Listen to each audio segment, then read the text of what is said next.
You're listening to Discovering Truth with Dan Duvall.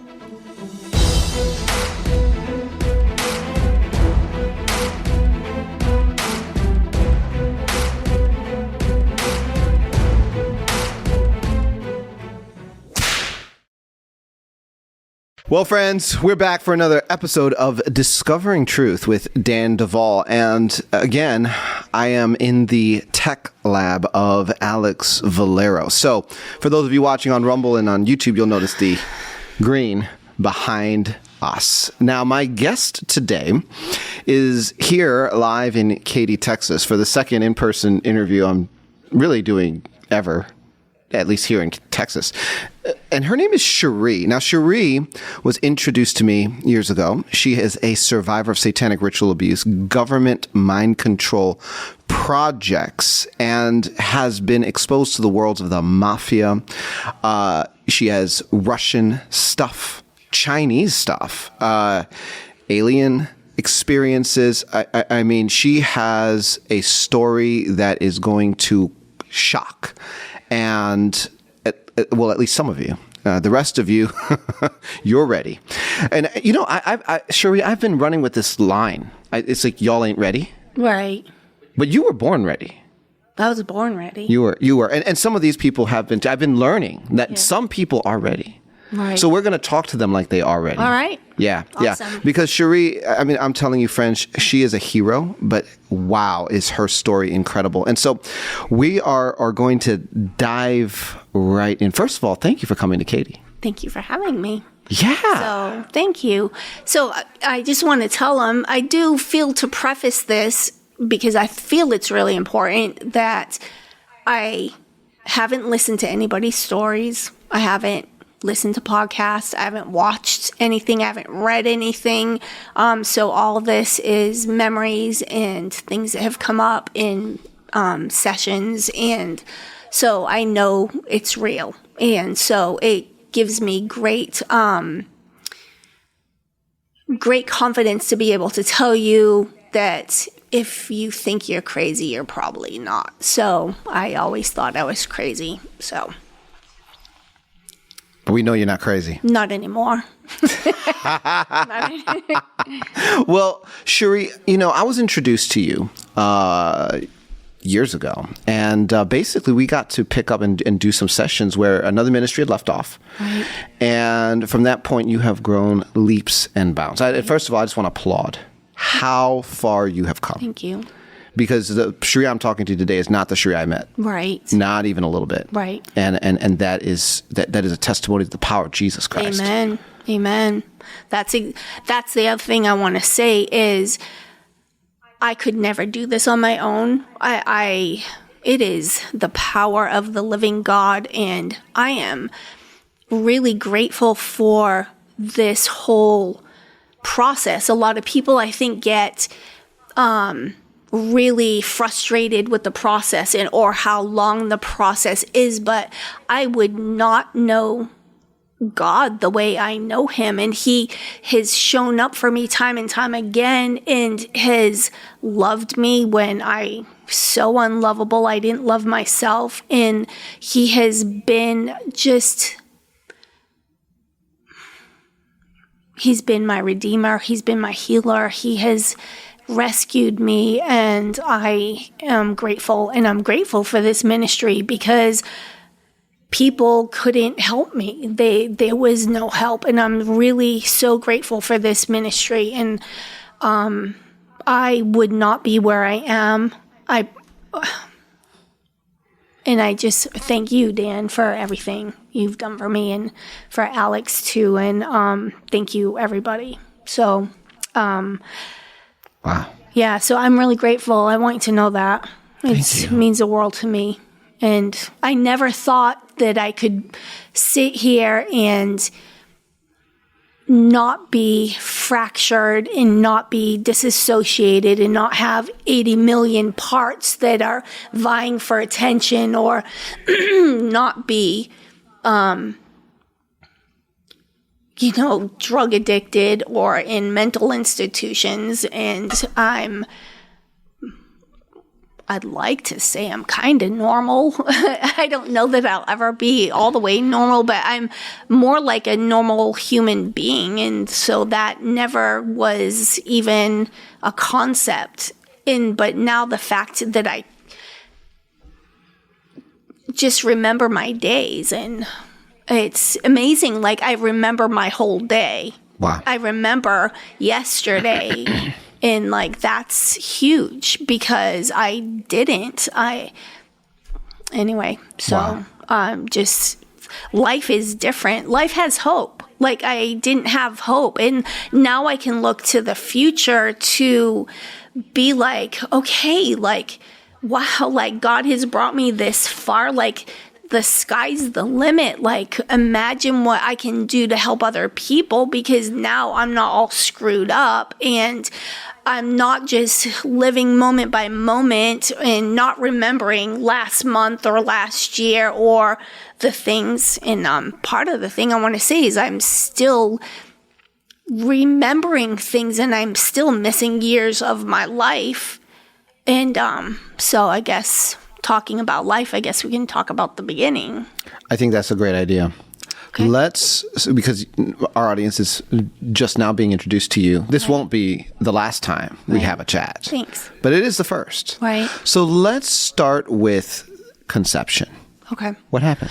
So my mother and father were living in Japan. And my father's in the military. He's in the Air Force. And so my mom was pregnant and she had a miscarriage at like 4.5 months. It was a boy. And so she went in to have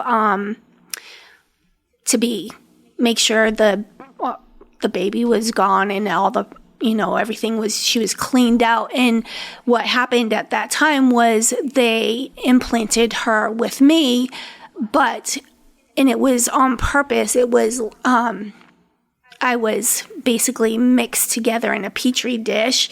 And so I had some of my father's DNA, some of my mom's, but also other DNA as we come later to find out, dragon DNA, mermaid, merpeople DNA, alien, different species of alien DNA, and vampire, and was a whole big basic. I think they had soup. some werewolf in there. Yes, werewolf and shape-shifting. Wow. Yep. So my mom was pregnant immediately for me, and then when I was born, they were still living in Japan, and my mom said that she never felt attached to me, and that I would cry and cry, and she would put me in the middle of the table and just let me cry.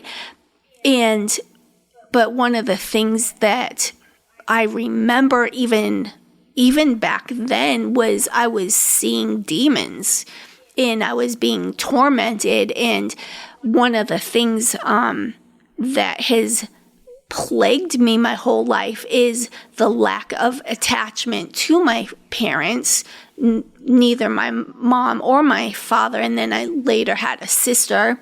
But then even in my life with people, with places, and I've moved around so much I didn't ever really have a home. And but I just remember being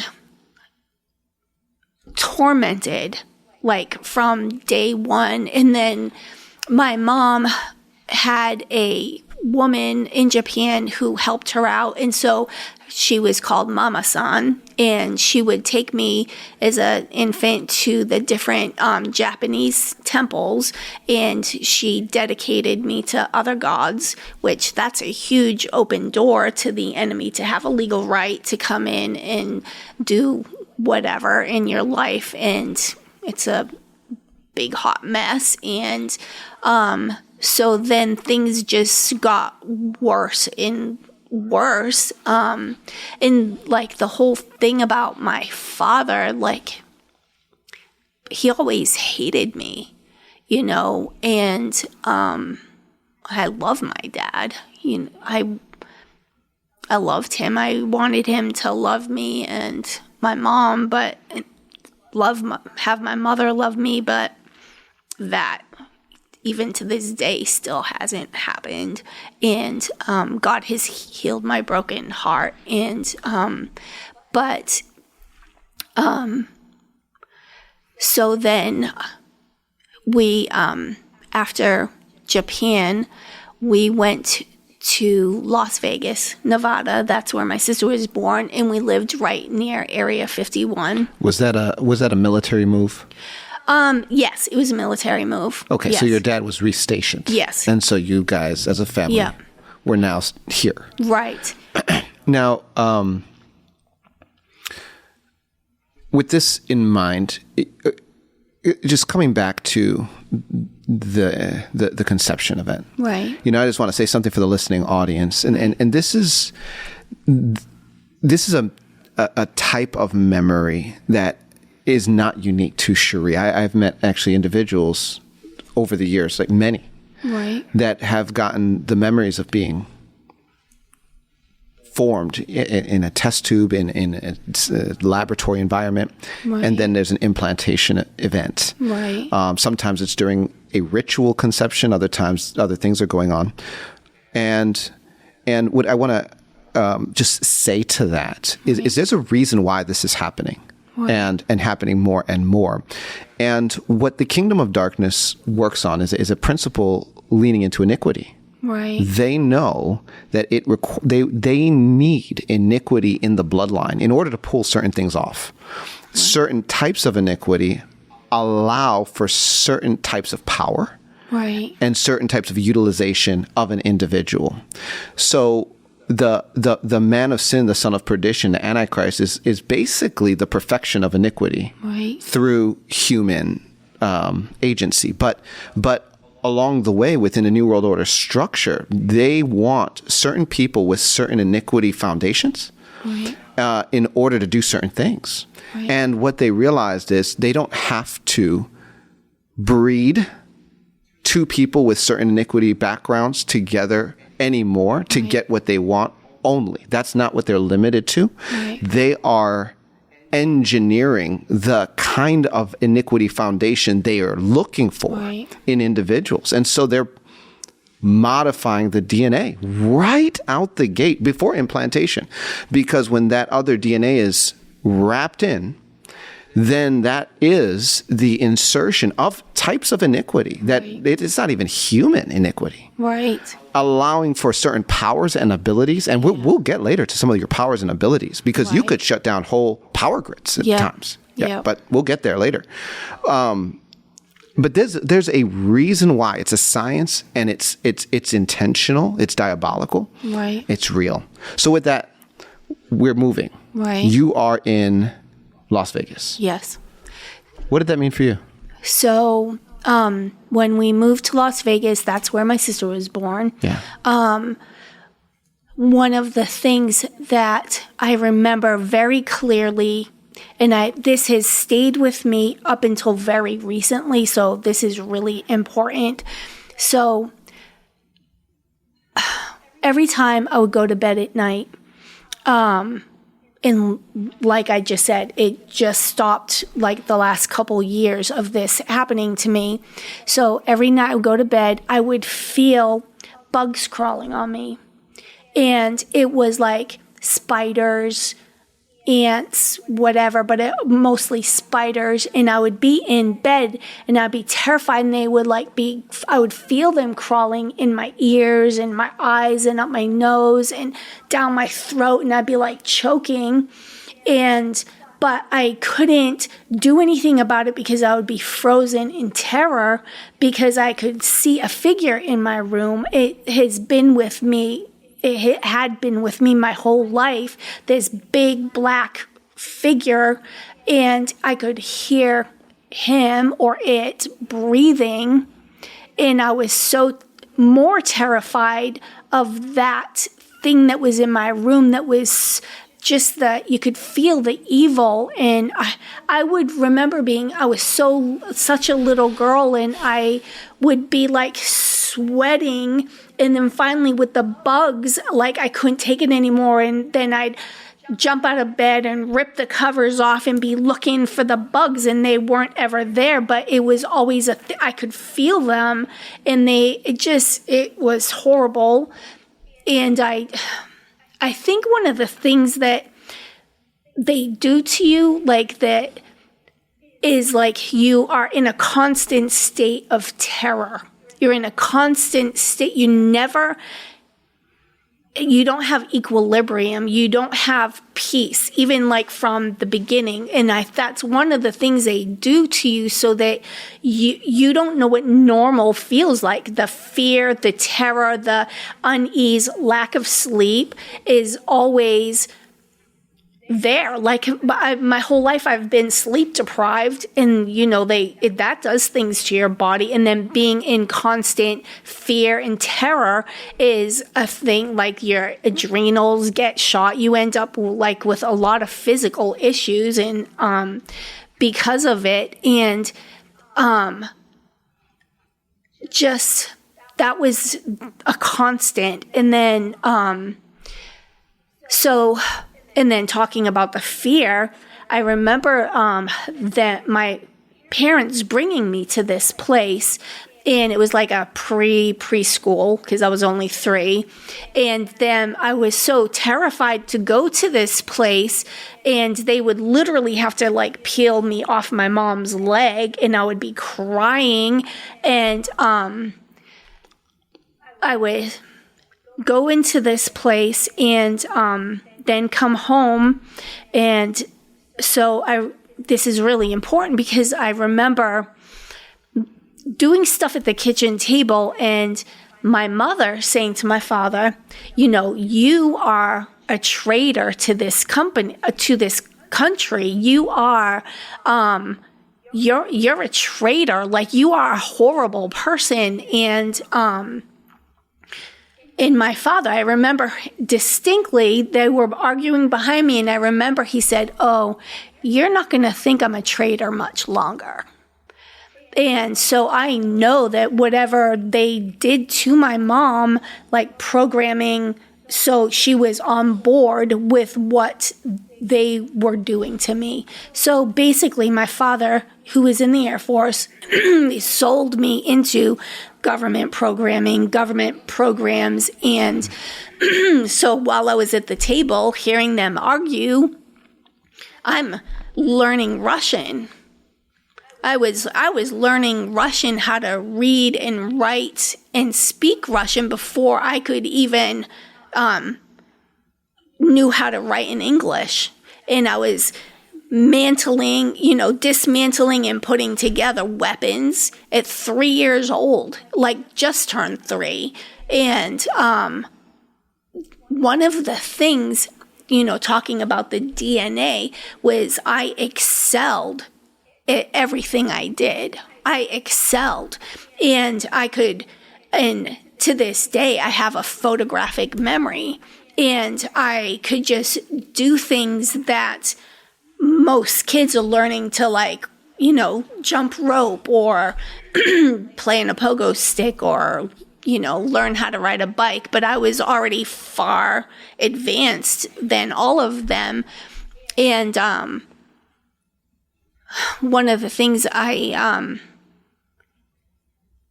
learned was from my family, it was never good enough, and so it was, well, if you got an A, how come you didn't get an A plus, all through school? I never even ever had to open a book. I never studied. I just could look at a page and I remembered exactly where it was. And I learned very early, like during a test, I couldn't write what I saw, like remembered in what I saw, because they thought I was cheating. I always had to like rewrite the words that I could see on the page in my head.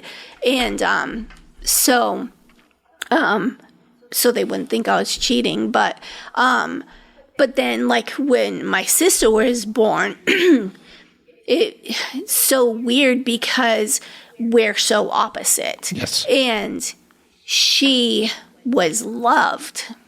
she was always told yes, and I was always told no. And I remember even really young, I learned I couldn't ask for anything because the answer would be no. So I would say to my sister, hey, will you go ask Mom if we can have a cookie, or can you ask if we can go outside and play? Because they would always say yes to her, but no to me. And I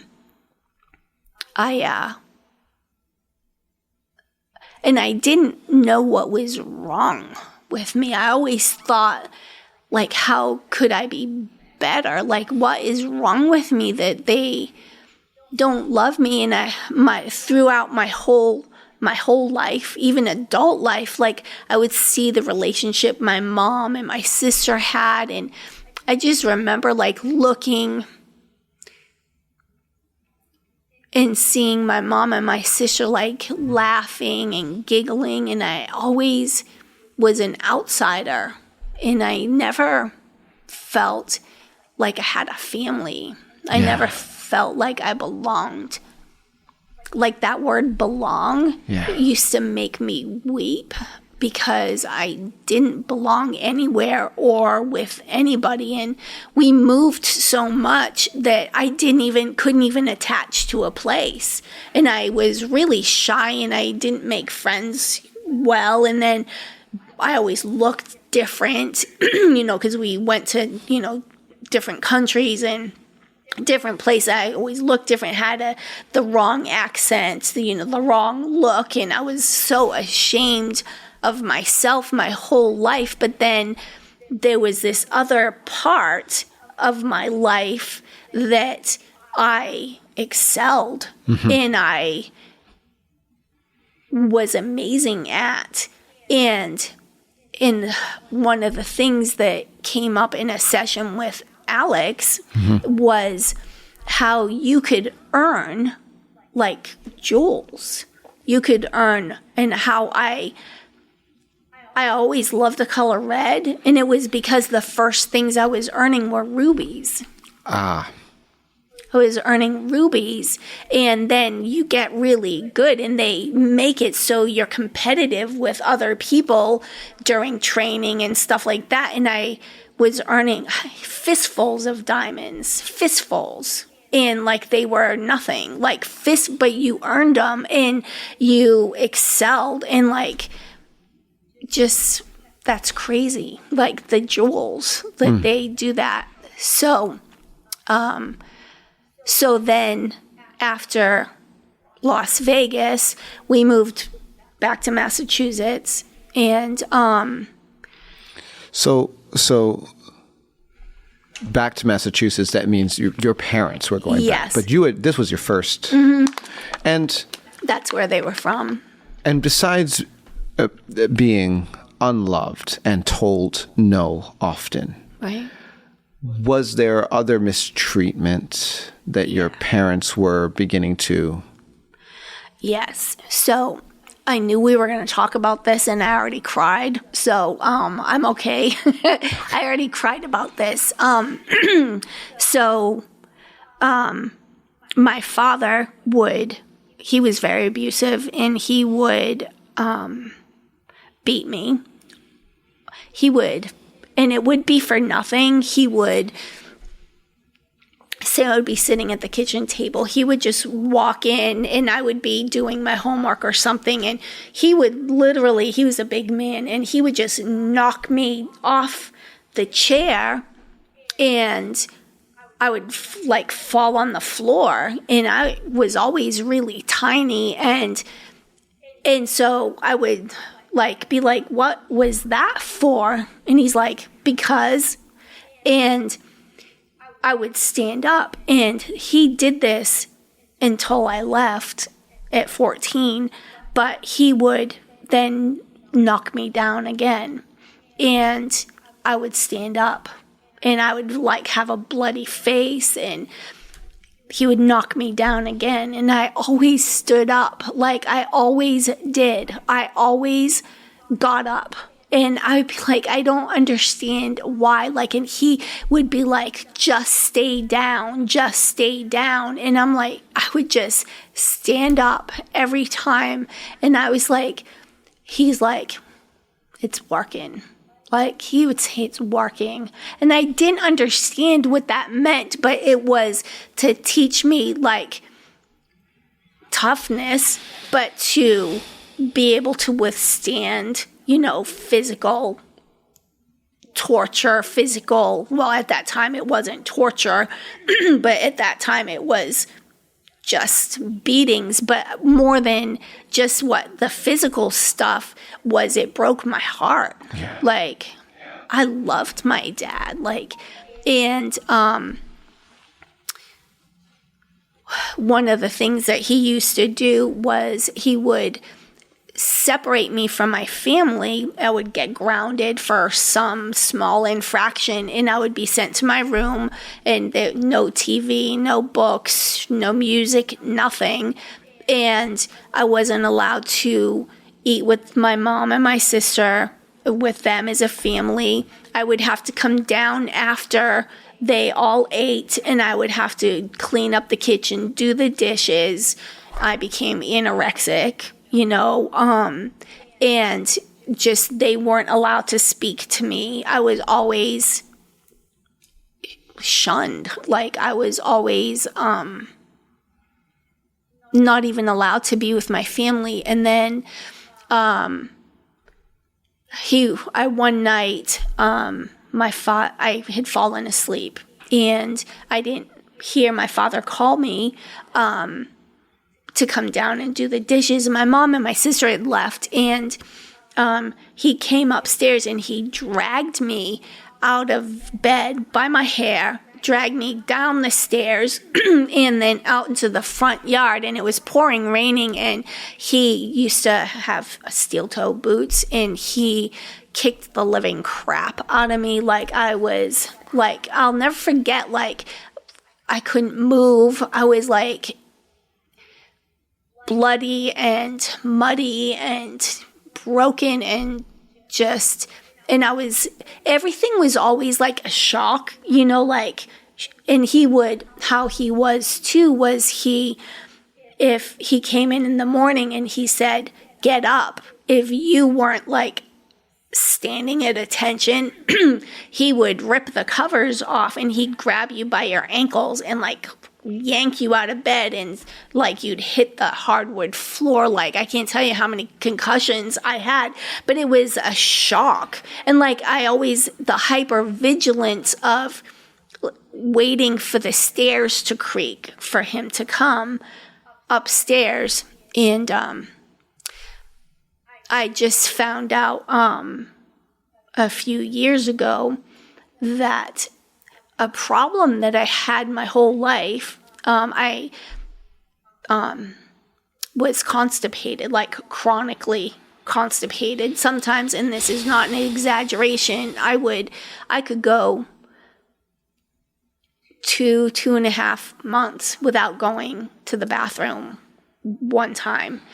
And I was going to, several years ago, go to have, they were going to take out a part of my intestine. It's called a subtotal colectomy. And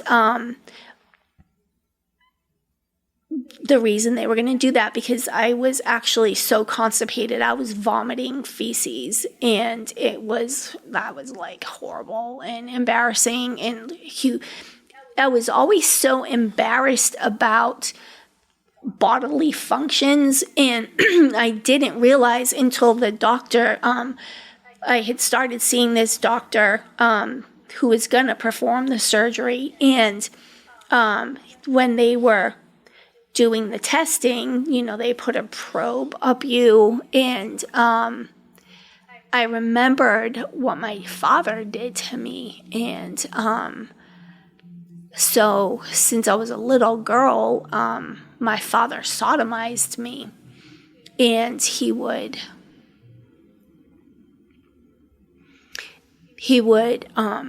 stick my head down in the couch. And so I always wondered my whole life, like, why I would panic if I couldn't breathe, and if I had something on my face and I would panic. And I didn't realize why. And until the doctor was doing these testings on me, and the memories came flooding back of my father doing this to me and like ripping me open. And the doctor said there was so much damage that, he couldn't even believe like that I ever went to the bathroom. And it was like far up, and it had torn me so badly and damaged me so badly, like I didn't have feeling there. So like there was, people run to the bathroom and say, oh, I have to go to the bathroom. And I was always so confused about that because I never knew what that feeling was, that urge to go. I never knew. And so it wasn't until then that I found out why. But I do have to share what God did for me, because I was going to have that surgery, and then I heard that I could end up with a colostomy bag for the rest of my life. And I'm like, I am not willing to have a colostomy bag. And check this out. So I asked the doctor, I'm like, why would I have a colostomy bag? Like, why would that be necessary? This is what he said to me. He said, well, just in case when I'm doing the surgery, in case the stapler doesn't work. And I was like, okay, with all due respect, I know I don't have your education. I'm not a doctor, but like, wouldn't common sense dictate like you have 2 staplers and maybe even 3? And I said, yeah, I'm not going to have this surgery. And, however, what God did, I got to tell you, it was a miracle. That Christmas, I went home, and a friend of mine who's a believer, she said, hey, I really feel like God wants you to come meet this woman who works with us, and she has a gift of healing. And I didn't tell her anything about you, but I feel you should come. And so I went, and she totally read my mail, and she started crying because God was showing her what my father did, and she prayed over me.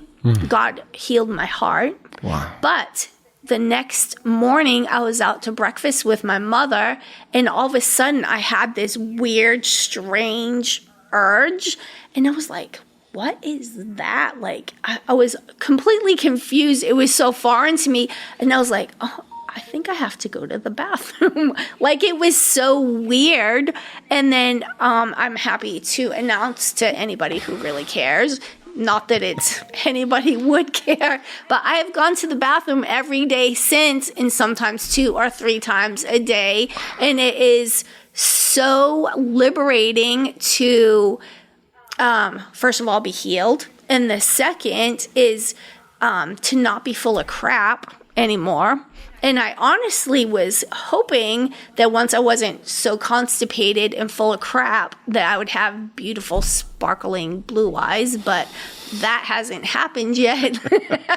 So, oh well. But at least I'm going to the bathroom, and at least my heart's not broken anymore from my father doing that. And yeah. Wow.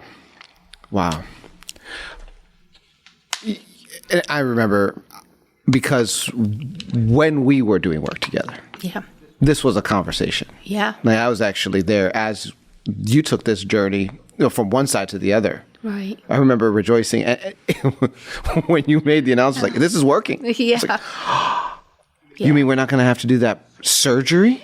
Yeah. Power of God. Power of God. Wow. Yeah. Miraculous. But this type of abuse began way early. Yeah. And then it just continued. Yep. Now, as you transitioned to Massachusetts, you had some foundation from what seems to be some kind of Russian indoctrination camp. Right. Which is interesting because we should have been at Cold War. Yeah. But here we have Russians training American children. Yes. In the United States. Yes. Yeah. Just down the street from the Area 51 base. Yeah, exactly. Wow. And then when we moved to Massachusetts, we were not even half hour where we lived from the Air Force Base. Mm-hmm. It's actually called MacDill Air Force. No, not MacDill. Sorry, that's Florida. It was Fort Devens. Okay. It's not a military base anymore as far as I know. But my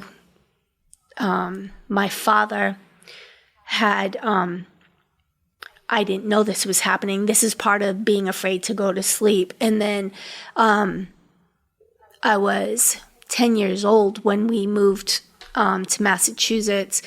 And I remember a man coming to get me. There were actually two men. They would always come in twos, and they would take me out of bed. They would put chloroform or something in a rag over my face, so it would knock me out. And I remember one time I wasn't fully out, and I remember seeing my father up above because they were bringing me down the stairs, and him saying "What the hell are you doing here now? You were supposed to be here in 2 hours. You're early." And they're the timetables moved up, and they would take me for torture, for training, for programming, and but that Air Force Base, they used to do war training, and I don't remember what it's called. Well, they called it war games. That's what it was called. And I remember being in the dead of winter in Massachusetts. It's freezing cold, and running around in short sleeve, ripped clothing, with machine guns, with learning how to do that, how to do warfare, how to do close combat, and how to best, slit somebody's throat and gouge their eyeballs out, or all that kind of stuff. And they taught, I was really appalled later in life to learn, I know how to dismember somebody. I know how to disembowel somebody. I know how to rip their spine out and all kinds of crazy things. It was pretty appalling when I was remembering all these things. And yeah. And part of, I think, what was really hard remembering the things is being horrified that I knew what to do, could do it, and that I did it. I did it, and they would send me to kill people, and I could do it like it was nothing. I mean, that's so weird, and then to not remember it until years later, and then the faces of the people that you had to kill, and that just is something I had to work really hard on forgiving myself. And receiving God's forgiveness. And I remember one time you and I were talking, and a memory came up, and I was mortified, horrified, but you were like, "Cheri, do you remember we were talking last month, and you have these amazing encounters with God and how much He loves you, and encounters with the Lion of the tribe of Judah and these encounters with Jesus showing up and just loving on you and blessing you. And you're like, back then, this was happening. And even then, God knew that a month from now we'd be talking about this, and he loved you the same. Come on. And he already knew it. Yes. He already knew. He knew. You're just finding out, like you're just remembering, but he knew and he loved you. And that just was so beautiful and so... You know, I love to tell people that fact. Yeah. There is nothing that you can learn about yourself. Yeah. That God doesn't already know and already love you in spite of. That's amazing. That to me is so harder to believe and receive sometimes. I'm better at it now because I've had so much healing and know him so well now. That was harder to believe for me, that God would forgive me, that he would heal me, that he would want good things for me, than it was to believe like the weird crap, like, and I don't even know that I'm allowed to say crap, and I'm hoping that's okay with everybody, but the weird stuff and the horrible stuff, like to wrap your mind around, it's harder to wrap. It was for me anyway, wrap my mind around this God who knew it all. He knew the end from the beginning, and that he has blessed me. He loves me. He's healed me. And has loved me when I couldn't even look at myself in the mirror or love myself. I despised myself. And he has just blown my mind with his overwhelming love and acceptance that I never had with anybody. And I am so grateful to God. And so. Incredible. Yes. So you're, still a young kid. Yep. In Massachusetts. Yep. And basically, can we call this assassin programming? Are they training you? Yes. Yeah. To do missions? Yes. And this is, was this happening at the military base or just nearby?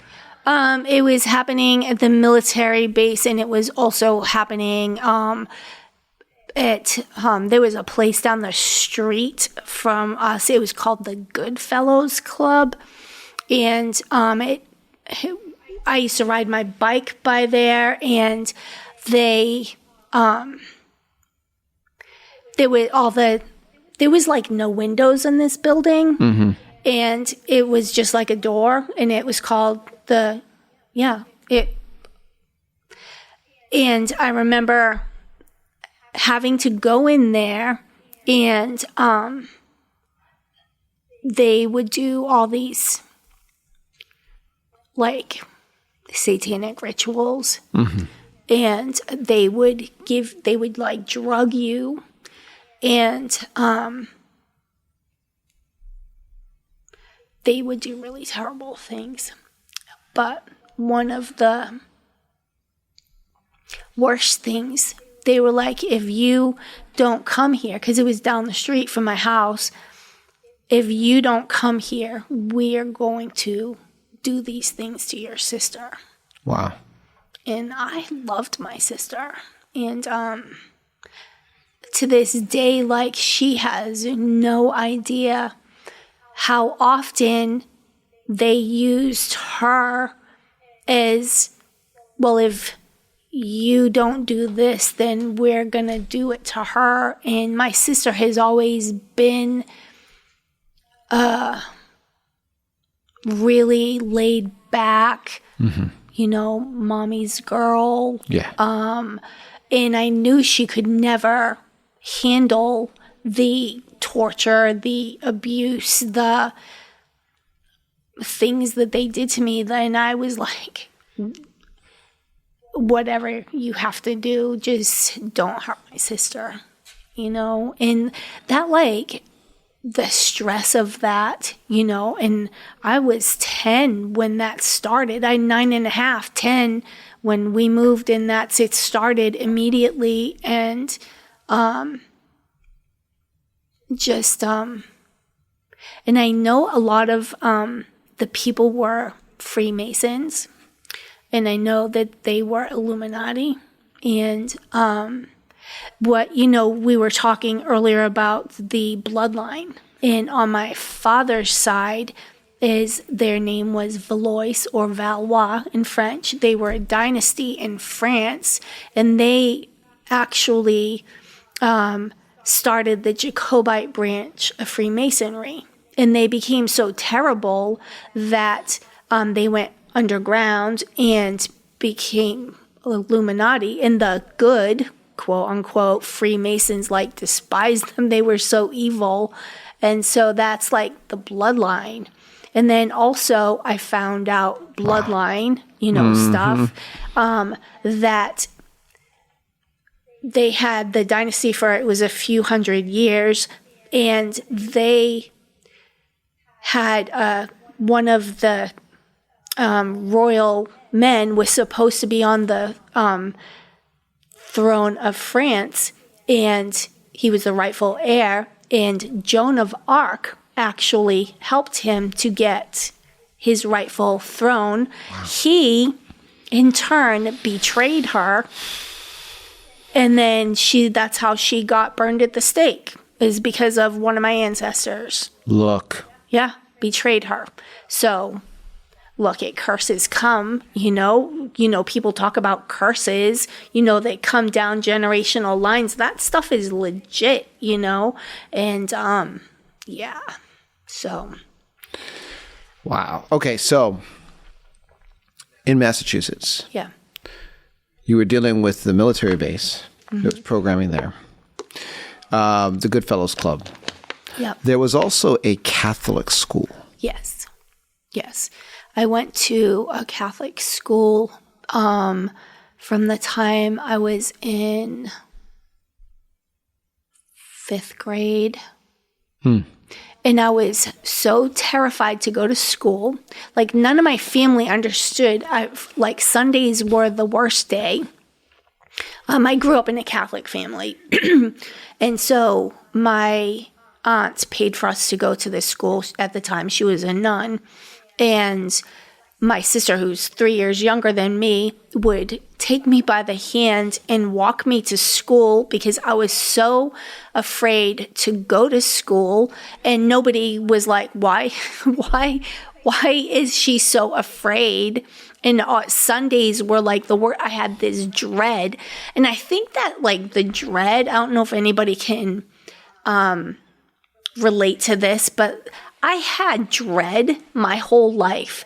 This thing that was here and in the pit of my stomach my whole life, until not that far back in God's, the bad things don't happen to me anymore. But at this school, they had underground tunnels, and they would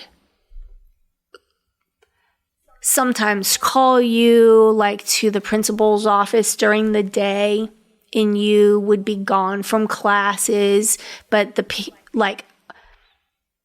other people didn't know what was going on. And under the tunnels, they ran from the school to the nuns, where the nuns lived, and then to the church, and because it was all in the same area, and then also to where the priests lived. And yeah, they're not holy. They're not good people. They were skeletons of aborted babies in the tunnels from the nuns, and the priests did things too. But it was weird because I don't think it was a lot of kids. It was only me and one or two other people. And the programming, like the things they do. And so essentially, there was human trafficking happening in this Catholic compound, church, school, yeah, living facility, the whole campus. yeah, But that was trafficking that really only went, to your knowledge, as far as the individuals like yourself that they knew were in the projects. right, And the other people weren't aware right, of what was happening. right, And for all, considerations, you weren't in your presenter aware. I didn't know. All I knew was I was so afraid to go to school. Wow.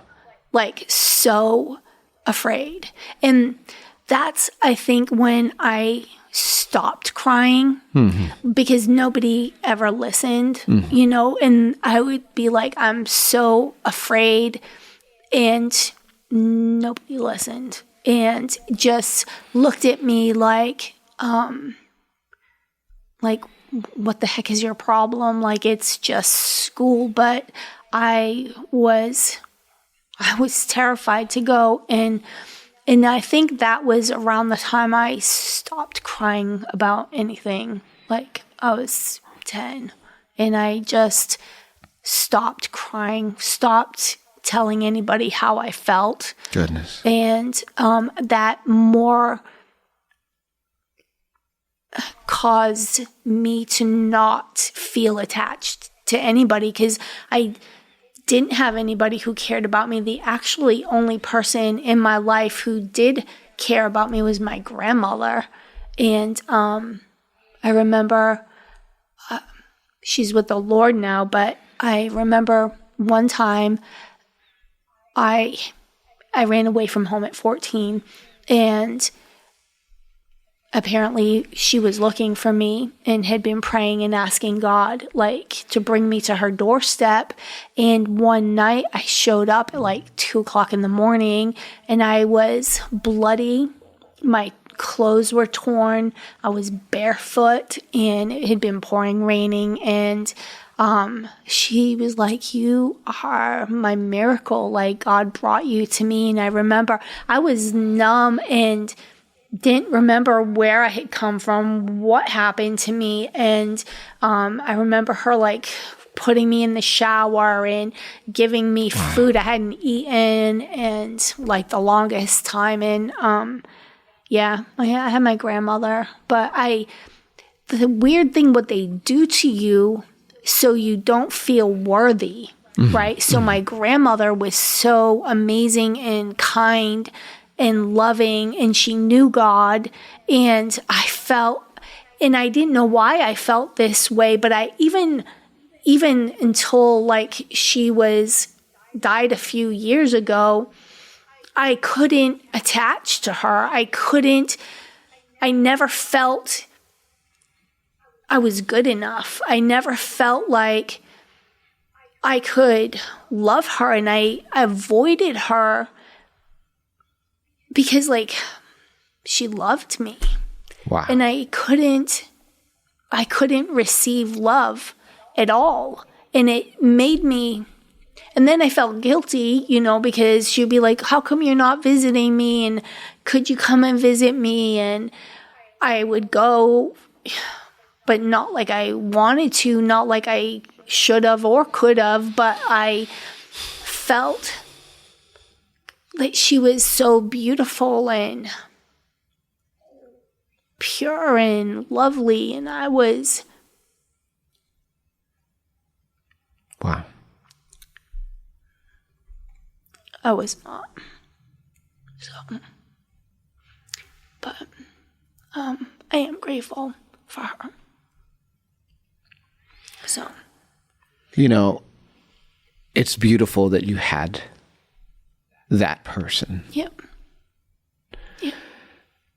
And of course, this is where, the conversation becomes more and more intricate, because with each year of life, each layer of programming, the complexity of what's going on in your inner world is becoming more and more extraordinary. Right. And there's a lot going on behind the scenes that, are a backdrop for why you're in this Catholic institution, which is doubling as a programming environment. The involvement with the programming at the military base is just an ongoing theme. Right. Then you have this group of Satanists, we could just call them that, at the Goodfellows Club. Right. Men. Right. That were absolutely, and you left out a lot of details. Details I know. Okay. If you go ahead. I'll tell you. All right. You don't have to say anything you are not comfortable saying. All right. So we got a dog. My father bought us a puppy. It was a beagle puppy. Is this part of what you're talking about? That maybe? It's heavy. Okay. So I will say it. I wouldn't even be able to talk about this for the longest time, but my father bought my sister and I a puppy, a beagle puppy. It was a girl, and we named her Buttons. And you know what? What? I'm going to pause you right there. Okay. Do you know why? Why? Because our audience has to process what you've already said. Oh, okay. Friends, we're going to have a part 2 because this is a real story. Okay. And we're going to give it the time it deserves, as well as all the other stories that are going to come on the back of it. You've been listening to Discovering Truth with Dan Duvall. And until next time, God bless and Godspeed.